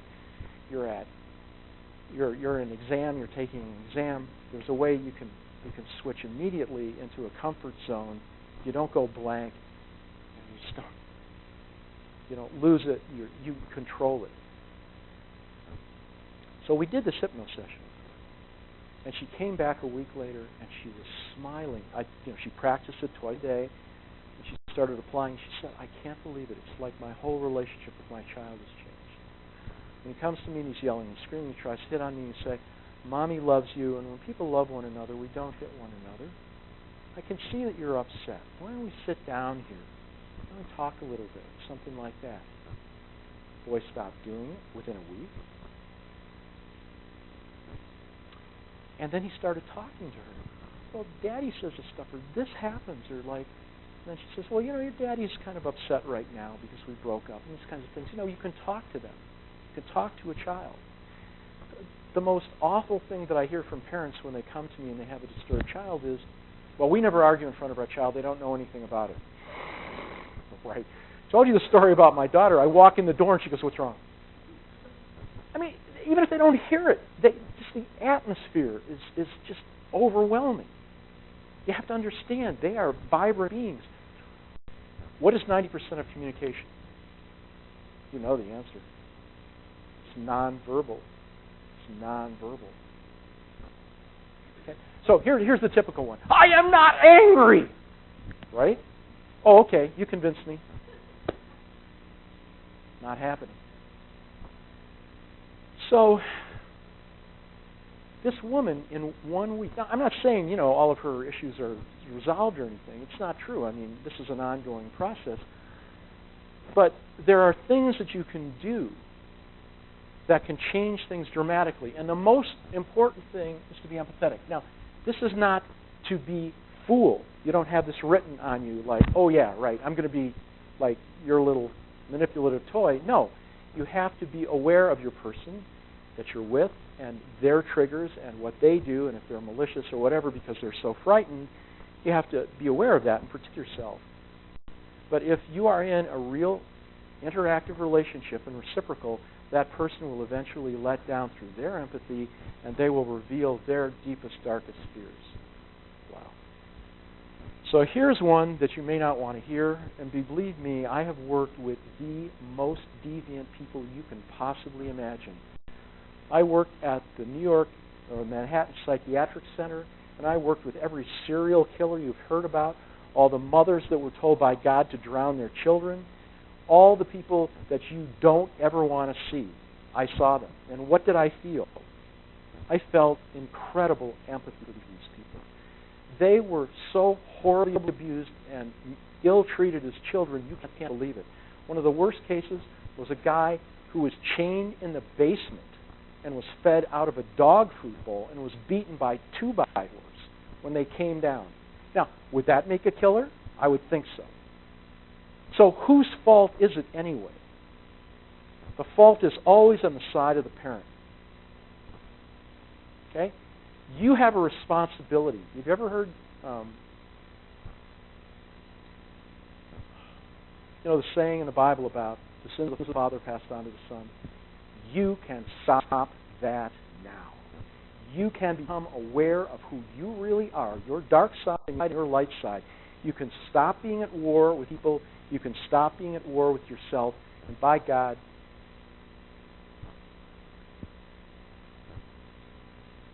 you can stop being at war with your children.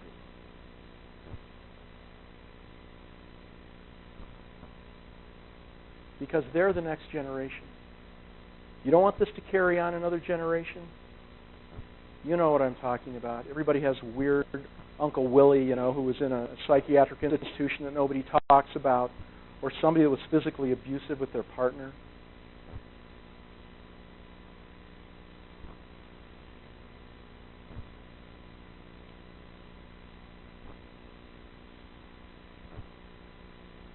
So that's why I do this work.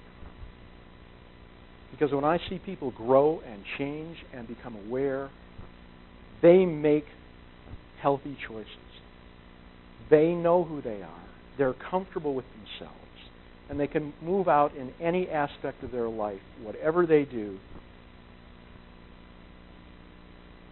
And there was an arch over the library in my college. And it said, "The truth will set you free." But when you walk through that arch, you can't ever go back. Because once you're aware, you can never become unaware. And so that is the responsibility and the obligation of becoming an aware adult on this planet. And then everything else opens up to you. You see things you never saw before. You smell smells you've never seen before. You see joy where you never thought it was possible. Everything can change for you. That's why I do this work. It sure ain't about the money. It's about, look, there's this guy who wrote this book. What was it, Wednesdays with Maury or something? And then he, yeah, right, I got a short-term memory like a pea. But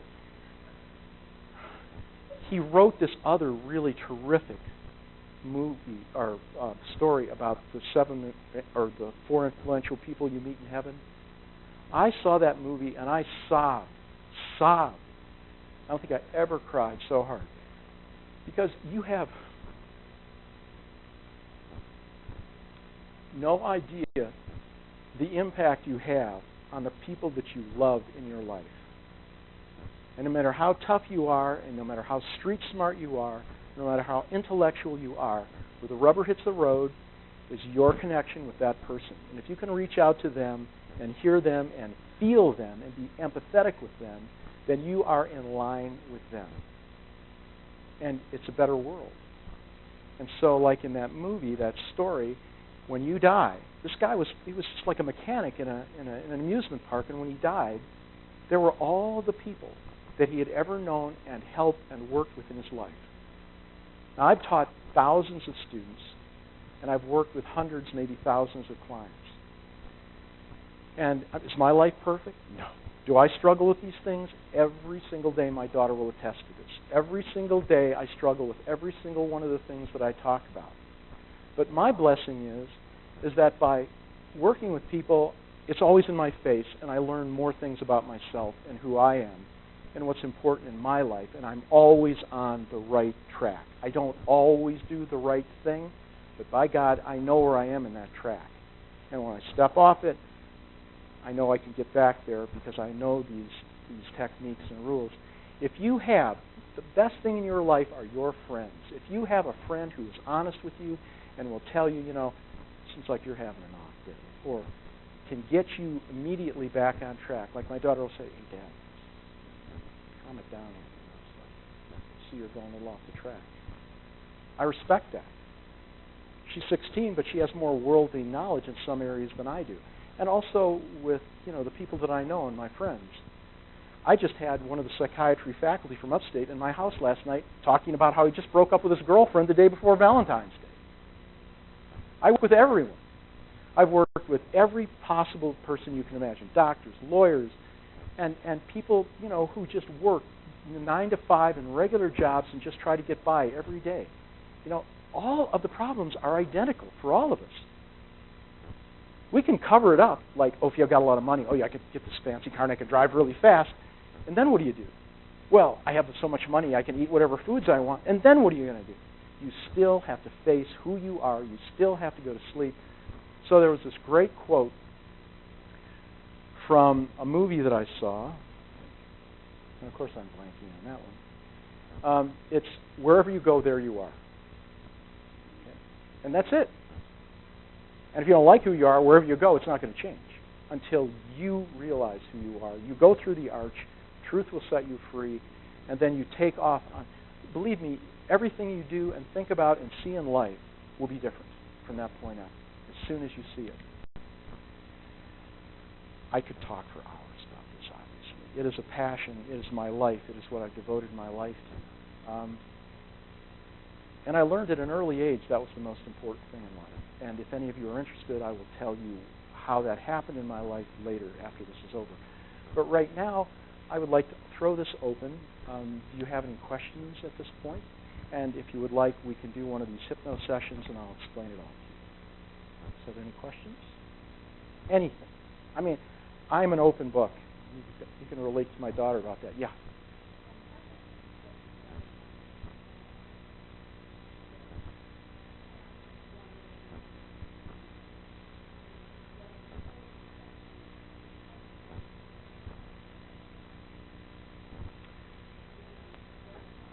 Okay. My thoughts on that are that, so if you're a daughter, you identify with your father, daddy's little girl. If it's a boy, he normally relates to his mother. This is about Freudian developmental stages. So you fall in love with them. Okay? They're your protector. They're the connection. Sexually, you feel this draw to them because they're an opposite sex and you relate. And so your partners then will always be like that person because you're trying to emulate that. I mean, that's the basic figure for you to relate to a partner.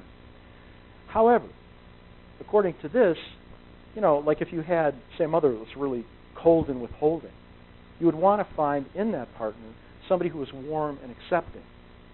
So you are influenced by the other partner. You don't become one and the other. You are both. You cannot divide your division between both of them. You're 50% one, 50% the other.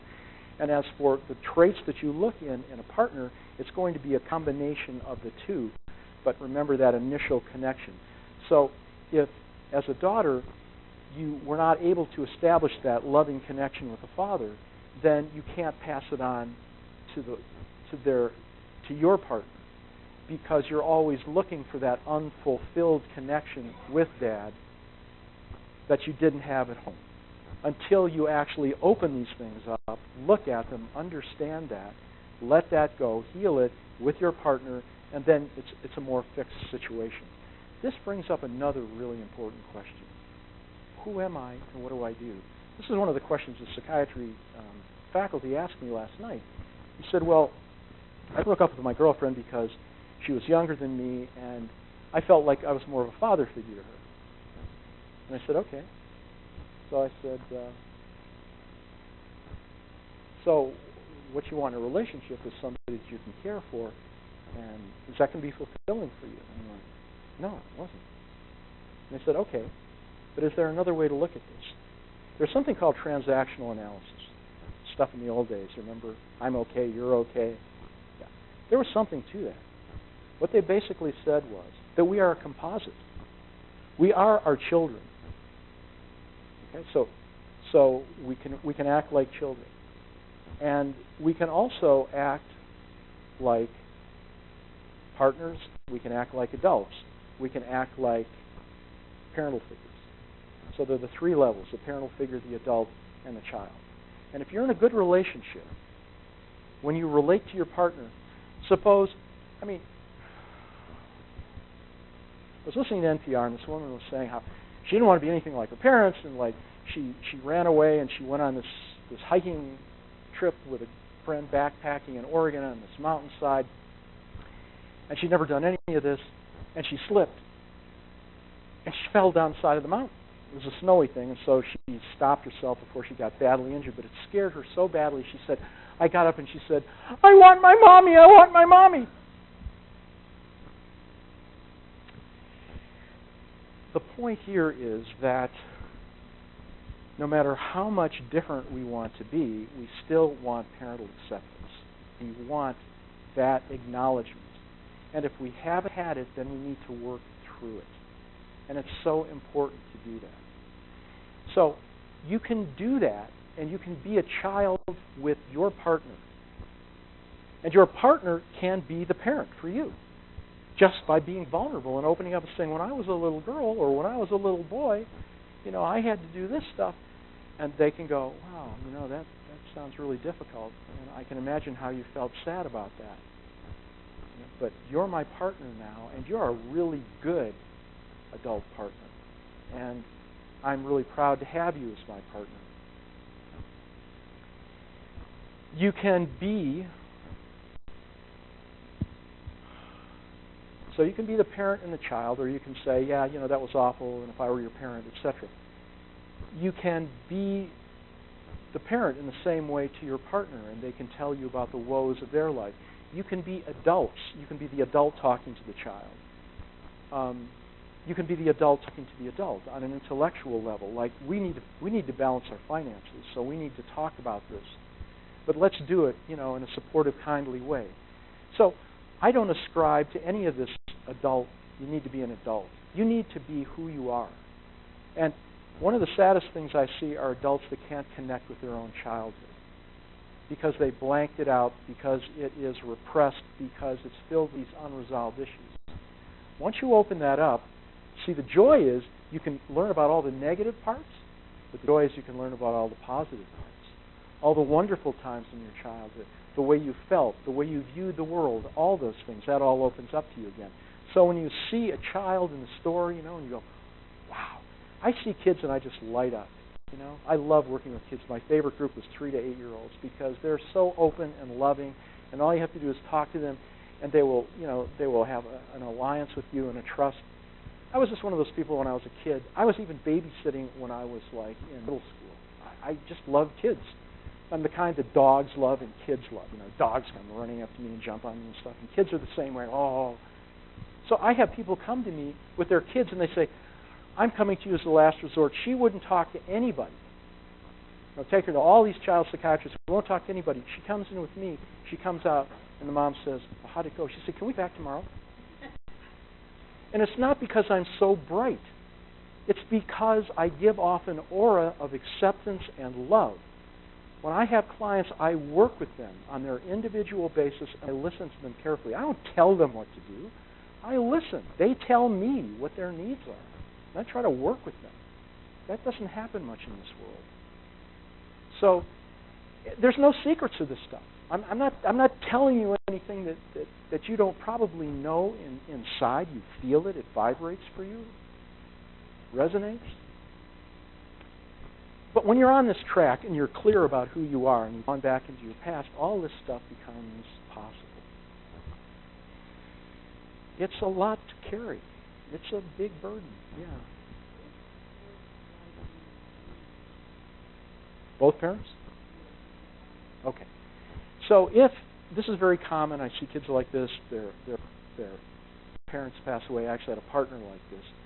She was 16, this is older, and she came down in the basement, and there was her father, Crump. He had a stroke and just went out like that. And she was Daddy's little girl, and it was like, from that moment on, her life stopped.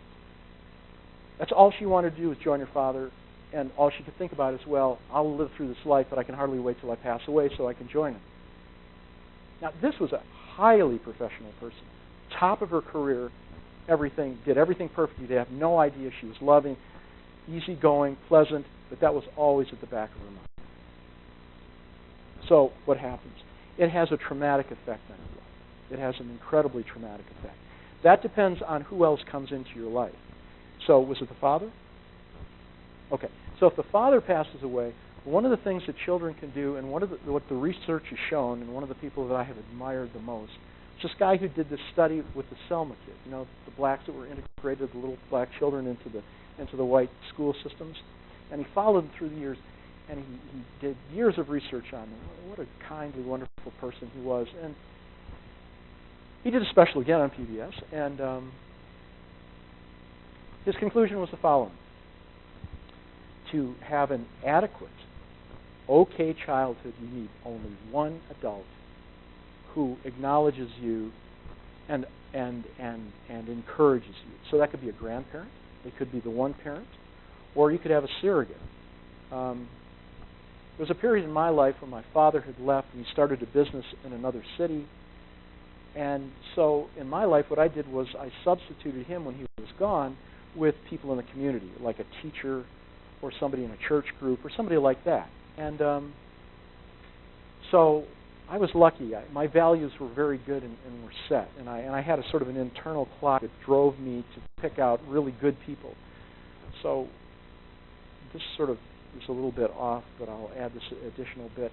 Whenever I get a new job or whenever I move into a different area, I always look for the person in that organization who is the kindest, the nicest, the most honest, the most direct, and has the most power.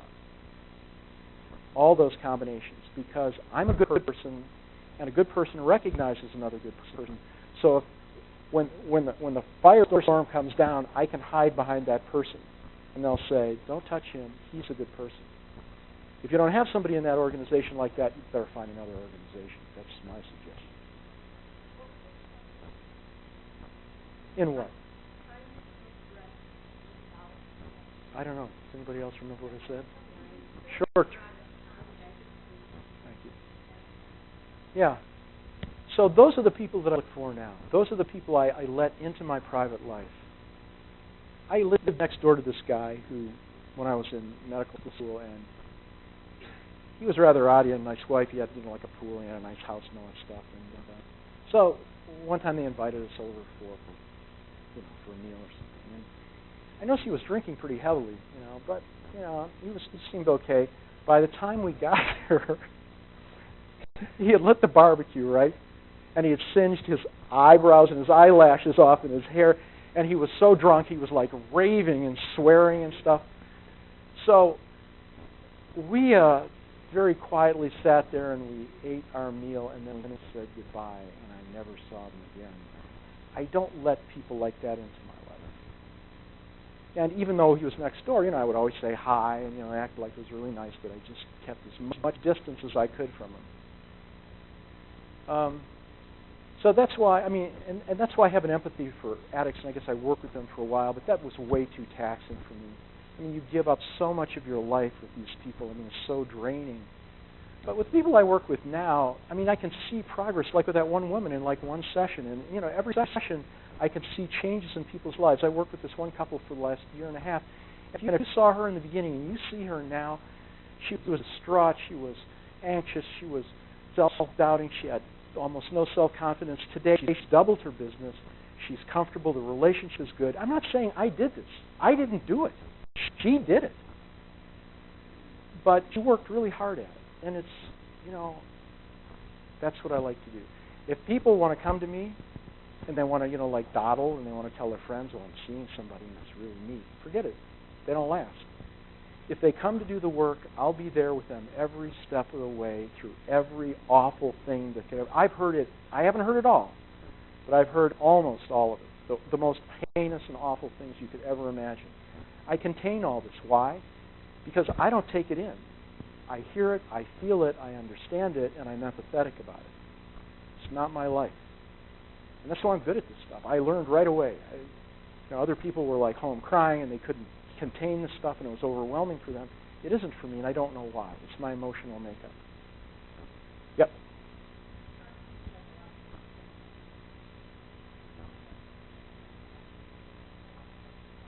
Yes. Yes.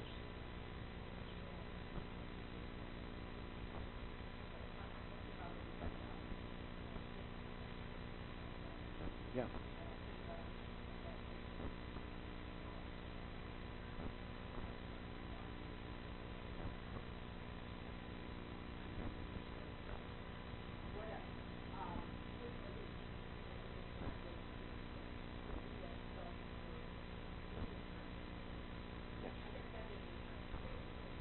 Right, exactly. Oh, no. Oh, no. You're absolutely right.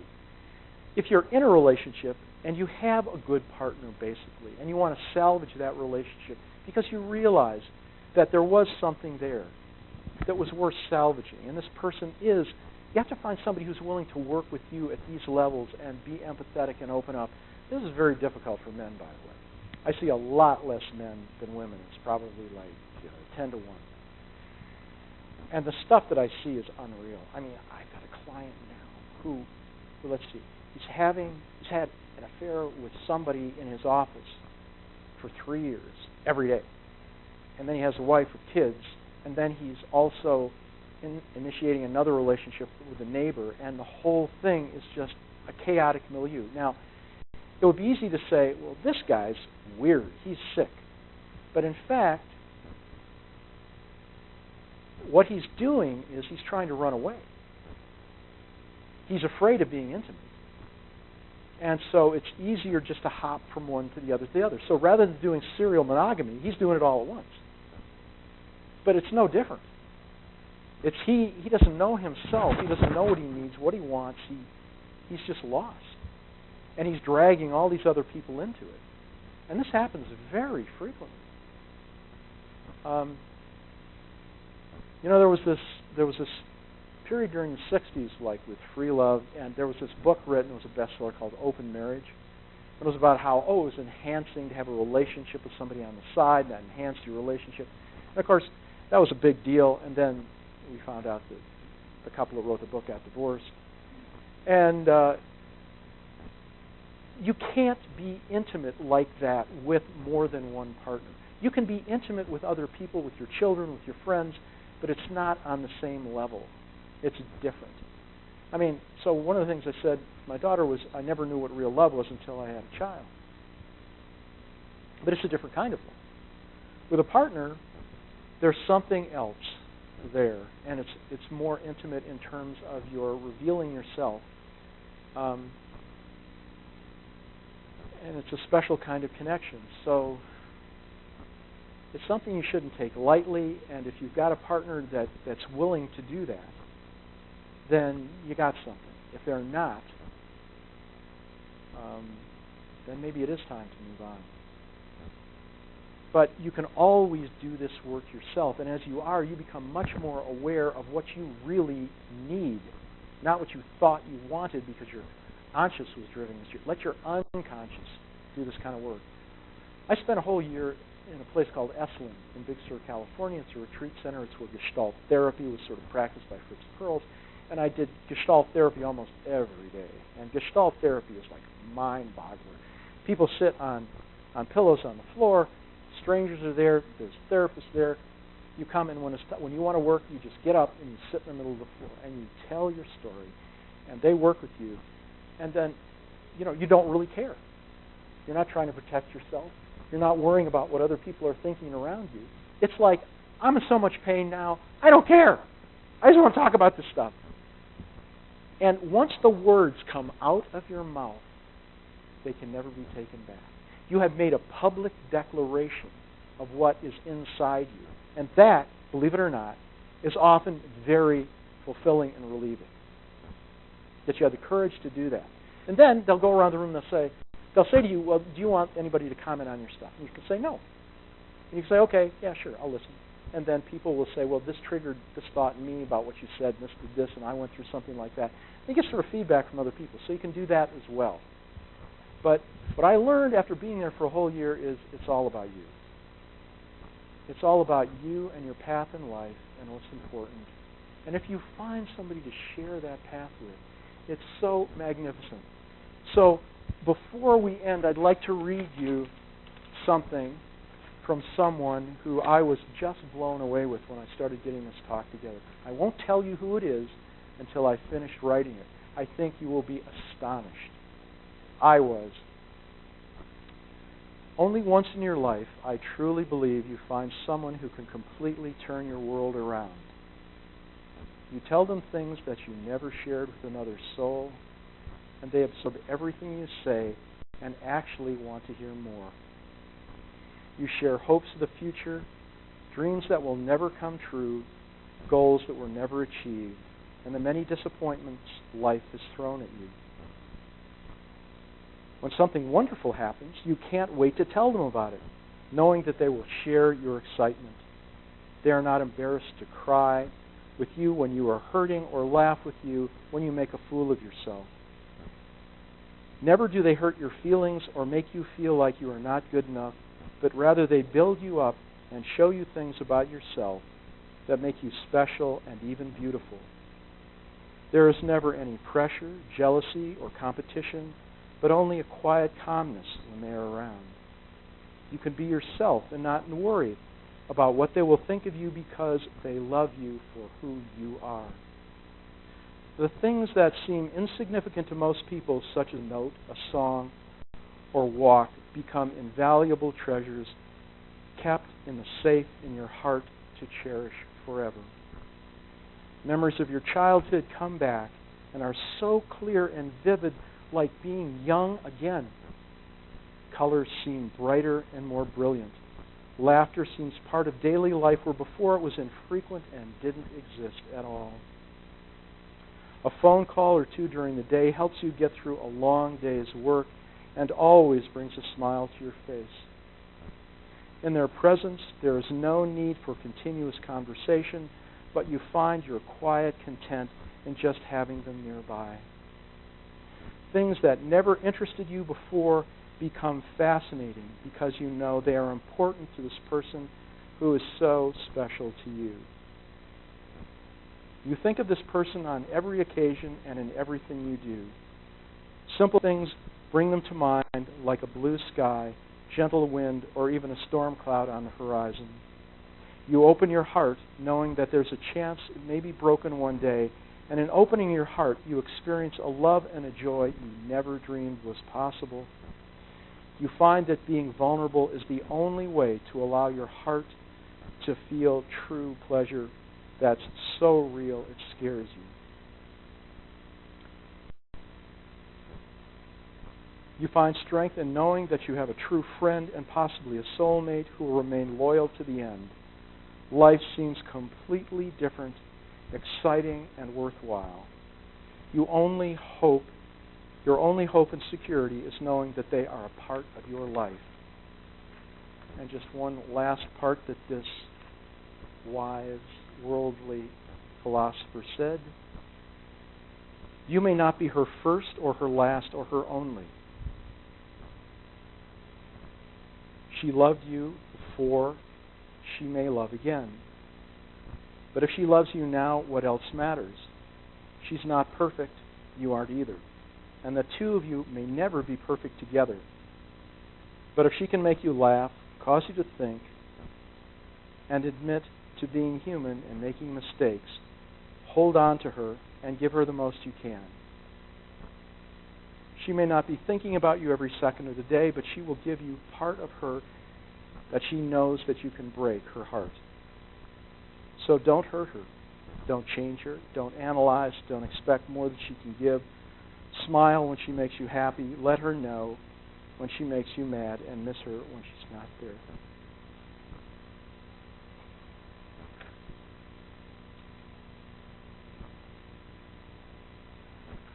Who do you think said that? Bob Marley.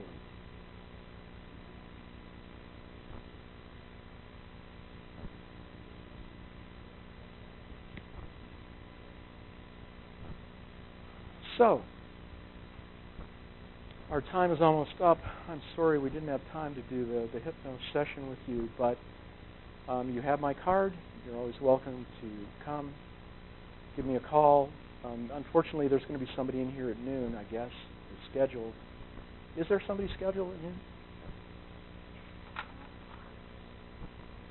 Yeah, there's somebody at 12. It would take about 15 minutes. I'll tell you the basic premise behind it. What I will do is I will suggest that you relax in various ways. And then when you're in a hypnotic state, I will ask you to show me a sign. You will show me a sign. Then I will say, you are here because you want to learn to relax more at this point and to be able to focus on the strengths of yourself and your relationship. And you will say yes. And then I will say some few other things, and then I would say something like, as you come out of this state, I will count from 5 to 1, and at each step you will feel more calm, more relaxed, more integrated. You will feel better about yourself and your potential of having a good relationship in the future. And I will come back, and you will come back. Now, you can do this yourself in your own way. I did this on the way to Buffalo one time when I was having some dental work done, and I'd always been very sensitive to drilling. And when I went there, I said to the dentist, okay, I'm not going to take any Novocaine. And they looked at me like I was crazy. And he drilled my tooth for 2 hours, and I never felt it again. So this thing really works. It's possible. So that's it. My daughter's applauding. It's my biggest audience, right? Thank you. I'll be here if you want to come up and talk to me.